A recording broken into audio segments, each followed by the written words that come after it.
అమ్మవారు శివుడిని ఆక్షేపించింది ఏమనో తెలుసా? నీకు కట్టుకుందుకు బట్టలు కూడా లేవు, సరిగ్గా దిగంబరుడుగా ఉంటావు, నేను కాబట్టి చేసుకున్నాను, నేను ఎవరు చేసుకుంటారు?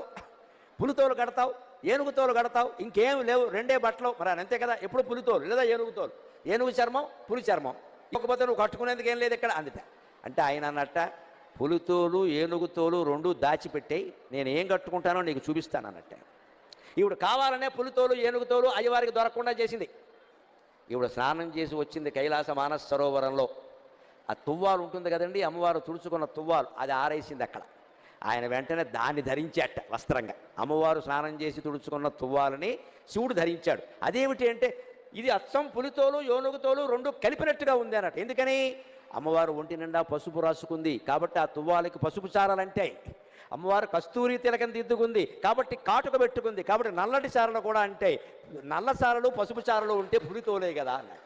అదండి శివుడి చమత్కారం, అదండి శివుడి అమ్మవారు పరమానంద పడిపోయింది. ఓ నీ ఇల్లు బంగారంగా, దేవాది దేవుడివి, మహానుభావుడివి, నేను తుడుచుకున్న తువ్వాలు నువ్వు కట్టుకోవడం ఏమిటాయి అంటే ఒక్కటే మాట, ఐ లవ్ యూ అన్నట్టు, అంతే, ఇంకేం లేదు ఇక్కడ. అదే లెక్క. నేను నిన్ను ప్రేమిస్తున్నా నాకు అన్నీ బాగానే ఉంటాయి, తుడుచుకున్న తువ్వాలు అయితే ఇంకోటి అయితే, నిన్ను ఇష్టపడినప్పుడు నీకు సంబంధించినవన్నీ ఇష్టపడతా, అంతే. ఇదండి దాంపత్యం. ఇలాంటి మాట భర్త నోట భార్య నోట వస్తే సంసారాలు బాగుండవండి. మాట్లాడడానికి కూడా ఏమైనా ఖర్చు ఉందా? బ్యాంకులో ఏమైనా డబ్బులు ఇవ్వాలా? ఓ మంచి మాట మాట్లాడడానికే అమ్మవారు